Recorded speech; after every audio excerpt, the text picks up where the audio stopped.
Hello mga kasari, welcome sa aking YouTube channel. Ako po si Lizel Domdom, yung tinderang taga Batangas. Ayan, for today's video ay i-share ko sa inyo yung mga pinamili ko sa Dali at syempre yung mga iba ko na rin pinamili doon sa Lipa. So tambak ako ngayon ng i-display. Ayan, kasalukuyan ako nagkakape kasi kanina ko pa to kape, lumamig na.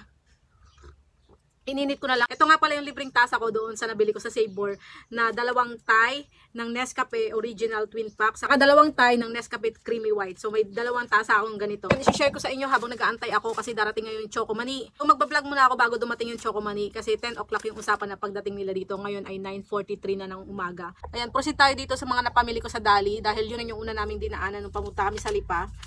Ito ay nagkakahalaga ng 2,187. So, dalawang resibo siya kasi nakalimutan kong bilhin yung juices. Nagkakahalaga yung juices ng 290 kasi mura lang yung juice doon sa kanila. Yung juice sa kanila, 7.25 lang ang puhunan. Kumuha ako ng dalawang boxes ng apple at saka dalawang boxes ng orange. Binibenta ko to ng 10 pesos. So, may tubo tayong almost 3 pesos dito. Kasi mahal na yung iba. Hindi na ma-afford ng mga bata yung ibang brand ng juices. So, ang dami kong pinamili dito, kaya ang dami ko rin i-display.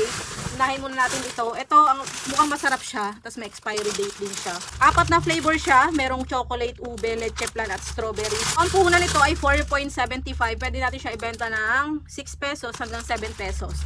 Mas makabubusog ka at makakamura ka kumpara kung bibili ka ng fudgy bar para dun sa customer. Tapos ito, bumili ako ng Richoco. Parang bagong flavor, o nga ngayon ko lang siya nakita. 9.75 doon, ayan. Dito sa bayan, 10.50 na ang puhunan nito. Tapos ito, bumili ako ng Graham since magpapasko na. 43 pesos yung bili ko sa Dali. At meron doong lemon square cheesecake, 75 pesos. 9 pesos yung bentahan ko nito. Ito ay assorted. Tapos, ito, tumaas to. Dati 8 pesos yung bentahan ko nito. Pero ngayon, ang puhunan niya ay 7.25 na. So, ibibenta ko na siya ng 9 pesos to 10 pesos. Tapos, fudgy bar. Ayan, i-compare nyo na lang kung mura ba talaga sa Dali. Kasi sabi nila, mura daw. At napadaan na rin naman ako doon. Kasi may mga produkto doon na doon ko lang nabibili. Katulad nito, wala akong nabibili nito doon. Ito, wala din. Ayan. So, ito naman meron sa iba, pero nadoon na rin naman ako, bumili na ako. 76 ang isang pack, ayan. Tapos yung buns nila, dati ito 25 lang, ngayon 26 pesos na. Binibenta ko siya ng 30 pesos. Tatlong pack nga pala yung binili kong ganito, Clover Beats. Tapos meron din silang mga soft drinks doon na Sprite, ayan, naubusan na kasi ako, hindi na aabot doon sa next delivery ko ng grocery. 60 pesos sa kanila to. 75 yung benta ko ng 1.5. Tapos ito, marami akong binili nito. 2, 4, 6, 8. Wala ang binili ko nito. Itong ito ay paper towel. Ito yung pang-absorb ng mga oil doon sa mga pagkain nating pinrito. Pero may bumibili rin sa akin mga nanay nito. Inilalagay nila doon sa likod ng mga anak nila para ma-absorb yung pawis. So ito ay 38.50 ang puhunan. Ayan, binibenta ko siya ng 50 pesos. Mura na siya kumpara sa ibang brand. So yan yung mga nabili ko sa Dali. Tapos bumili ako dito ng isang box ng denatured alcohol. Request ng mga bata para doon sa sana hindi ako mamura. Mapagalitan ng gobyerno, no? Pasaway. Pambala sa boga. Kasi bili sila sa akin ng acetone. Tapos nagre-request sila ng denatured alcohol. Dahil bumibili din naman sila sa iba kahit hindi ako magbenta. So bumili na ako ng isang box. So denatured alcohol, ito ay 24 pieces. 720 yung bili ko. So pumapatak siya na 30 pesos lang yung puhunan. Pero pag bibili ka ng per piece, 35 pesos. So yung iba dito, ginamitan ko ng credit card. Kaso dito sa binilhan ko na school supply saka doon sa grocery store. Pag ginamitan siya ng credit card sa pagbabayad, ay yung mga wholesale, katulad nitong denatured alcohol, kahit isang box yung binili mo, papatak pa rin siya ng retail price. Yan, pag ginamitan siya ng credit card. Sana hindi ganun. Habol ko lang talaga yung points na ma-earn ko doon sa credit card, kaya ako gumagamit. So, ang kinalabasan para makuha ko siya ng wholesale, buti na lang may cash pa ako sa wallet. At saka may debit card pa rin naman ako. So, yun na lang yung ginamit ko para mag-wholesale price ito. Kasi ito nga, 35 pag retail price, 30 pag wholesale price. So, sayang yung 5 pesos. So, ito mga kasari yung itsura ng denatured alcohol. Bumili rin pala ako ng mani. Itong mani ay nagkakahalaga ng 120 pesos itong skinless. Tapos yung may balat ay 105. Tapos yung sago, 1 kilo binili ko, yung maliliit, 85 ang kilo. So, itong sago ay iririp ako ng nagkakahalaga ng 20 pesos. Tapos ayan, ito pa yung mga pinamili ko mga kasari. So, ito ang punan nito ay 42 pesos. Binibenta ko siya ng 20 pesos. Ayan. Wala na ibang flavor na naka-sale kundi itong dark chocolate. Tapos itong miswa, ang tagal ko nang wala nito. So, bumili ako ng 2 pack. Inire-repack ko to. Ang puhunan nito ay 24.75. 1, 2, 3, 4, 5. So, pwede mo siyang ibenta ng 8, 40 pesos yung kalalabasan. Then, may tubo ka ng 15 pesos sa isang pack. Bago yung cashier doon. Kaya hiwa-hiwala yung aking mga produkto. Tapos ito, naka-promo. May libre tayong isang birch tree. Tapos, all-purpose flour. May nabasa akong post doon sa aking group na kung ano daw pwedeng gawin sa inuud na harina. Pinakamaganda, hanap ka nilang magandang harina. Ito all-purpose flour. Napakatagal bago masira. Hindi ito inuud. Ito subok na talagang all-purpose flour. Kasi siguro ang nabili niya yung class C na harina. Talagang inuud yun. Saka hanap ka rin ng supplier na mga bago yung kanilang mga paninda para hindi ka masira sa customer. Ito nga pala yung nabili ko rin sa Dali. Ito ay 4.50 ang puhunan. Binibenta ko siya ng 10 pesos. May tubo akong 5.50. Mura sa kanila kasi. Tapos bumili rin ako ng sting sa Dali. Nakalimutan ko na i-share sa inyo. Ang sting ay 15.50 ang puhunan, 20 pesos ko siya binibenta. Nakabili rin ako sa Dali ng crab stick na Frabel, 55 pesos. Pagtingin ko sa palengke, 50 pesos lang pala. So, mas mura pala sa palengke. Bumili din pala ako ng dalawang case na Sito Solo. Ang Sito Solo sa Dali ay 300 yung puhunan. Ang isang peraso ay 12.50, binibenta ko siya ng 17 pesos. So, dalawang case na yung binili ko. Ito pa yung kasamahan ng grocery ko, sabi ko sa inyo, bago yung cashier, siya na rin ang nagpake. So, dalawang plastic pa yung pinaglagyan niya. Bumili ako ng straw. Ito yung panggamit ko sa soft drinks ko. Sali pa lang nakakabili kasi bawal ito dito sa San Jose. Itong all-purpose flour ay 27.50 ang puhunan. So, yan. Ire-repack ko na lang to ng tigpa 5 pesos saka 10 pesos. Buksan naman natin ngayon itong ating school supplies. Ayan, bumili ako ng isang rim ng Victory Intermediate. Sobrang tagal na itong nawala. 330 na yung puhunan ng isang rim. 33. Ang benta ko ay 40 pesos. Diba? Ang mahal na. Tapos itong short na folder. Ayan, 5 pesos. Binibenta ko siya ng 7 pesos. Bumili din ako ng Victory na yellow pad. 55 na pala ang puhunan nito. So, 90 leaves siya. Binibenta ko siya ng piso isa. Bigat. 55 isang pad ang puhunan. Pag isang rim. Pero pag bumili ka doon ng per pad lang, mas mahal. Tapos bumili ako ng maraming clay. Kasi maraming naghahanap ng clay. Hindi lang gamit sa school, kundi ginagawang laruan ng mga bata. 13 pesos yung puhunan ng clay. Yan. Ba't ibang kulay yung binili ko? Diyan nakalagay kung anong kulay ang laman sa loob. HBW, 20 pesos yung benta ko. 153 ang puhunan ng isang dosena.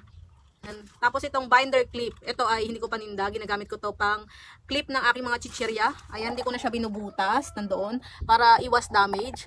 Pagkatapos ko i-clip yung chichirya, isasabit ko na lang siya doon sa hanger strip ko na nabili ko sa Shopee na dating 20 pesos, ngayon 10 pesos na lang. Ito namang illustration board, 9 pesos yung puhunan ng isa. Ayan, nagtaas na rin to. Lahat ng school supplies halos nagtaas. Tapos itong Mongol na number 2, itong pinakamaganda number 2 na Mongol. Medium size ito. 105 ang puhunan ng isang ganito. So, yan yung school supplies natin. Next, dito tayo. Papasko na at maraming pera yung mga bata kaya kailangan inaroon tayong mga paninda. Itong candy prank. Ayan, 125 yung puhunan. Yan, pwede nating isa-is na ito, candy prank. Tapos, meron tayong torotot dito para sa New Year. Pwede nating ibenta ng 10 pesos kasi ang puhunan nito ay isang pack. 170, 24 piraso ang laman. So, pumapatak 7 pesos lang yung puhunan ng isang piraso. Meron din tayo ditong Choco Shot. Hindi ko na alam kung saan dito yung mga presyo kasi pare-parehas candy box ang nakalagay. 120 siguro yung puhunan nito. Parang 4 lang. Ayan, 120. Nilagyan pala ni ate. Tapos itong yoyo, magkano? 150. Para siyang hinihilang ganun-ganun na umiilaw tapos tumutunog. So 150, 5, 10, 15, 20. So pwedeng 10 pesos yung bentahan nito kasi 750 yung puhunan. 150, 20 pieces ang laman. Meron tayong Beyblade dito. Ito 5 pesos lang yung bentahan ko nito. 75 yung puhunan ng isang pad. Ayan. Tapos ito milk tea, 120 ang puhunan. 30 peraso yata ang laman. Pwedeng pang 5 pesos kasi 4 pesos lang yung puhunan niya. Meron tayo ditong super jumbo balloon, 150. 10 ang bentahan nito, 6.25 ang puhunan. Meron pa tayo ditong laurel. May laurel pala ako dito. Laurel, ito, nagkakahalaga lang to ng 30 pesos. Ang 1/4 niya ay 60 pesos. So, ito, 1/8 lang siguro ang ano nito, ang kilo.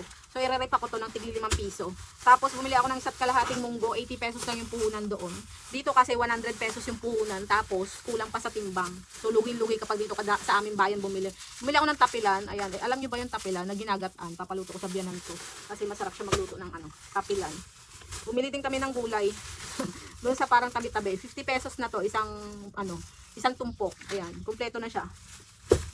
Tapos, ito tayo sa isa. Meron pa ako mga frozen na nabili. Mga kikiam. Kaso nasa ref na siya. Nilagay ko na. Sabi nila wag daw i-ref.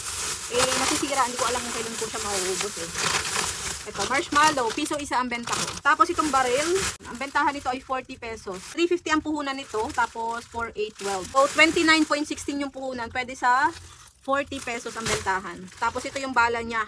180. pwede siyang ibenta ng 20 pesos. Parang 15 lang yung puhunan ng isa, ganyan. Next tayo dito sa isa nating pinamili, itong aking gift wrapper. Ito yung pinakahantay kong, kaya ako bumili sa... So ito yung dinayo ko talaga sa Lipa, gift wrapper. Kasi yung last year, akala ko marami na yung nabili ko. Akala ko makakaabot ngayong year yung binili ko, hindi pala. So, naku, napunit na. Ito ay 51 peraso. 51 na perasong gift wrapper. So, 350 ang puhunan. Pero pag bumili ka ng mas mababa sa 12 pieces, 5 pesos na yung puhunan. So, mas maganda, 12 pieces pataas na yung bilhin mo para makatipid ka. Ayan, bumili din ako ng colored paper, kulay brown. Kasi bihirang magkaroon ng colored paper na brown doon sa mga nabibili kong assorted. Dos ang bentahan ko ng colored paper. Ayan, electrical tape. Ito ang mahirap dito sa listahan ng mga to kasi wala silang mga description na naman. Mangangapa na naman ako, pero ito ay 25 yung bentahan ko ng ganito kalaki. Bumili ako ng mga tapes. Ito 50 pesos, may mga price siya. 50 pesos. Pare-parehas 50 pesos yung price niya. Dalawang size kasi ito. Isang malapad, isang makitid. So ito isang size din ng electric tape, mas malaki kumpara dito. So marami na akong biniling tape. Takot akong maubusan. Tapos ira nga pala sandok. May nakita akong sandok. 29 pesos. Tapos, ito siguro last na to. Hindi ko alam kung may nakalikdangan akong i-share sa inyo. Banana chips. 20 pesos. Ito 10 pesos. 12 pesos ang benta ko. 5 pesos yung bentahan natin ito. Crispy bar. Ayan. Try lang. First time ko magbenta nito. Ito 6 pesos yung bentahan natin dito. Ang habol ko dito yung lagayan. Kaya ako bumili. Yema. Ito ay 50 pesos yung puhunan, 60 ang laman. So may tubo tayong 10. Ito ay 6 pesos ko siya binibenta. Sweet roll.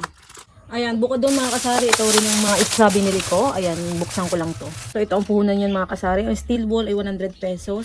So yan ay 12 pieces. Ayan, i-divide na lang natin kung magkano ang ano. Pero usually ang bentahan nito ay 25 pesos.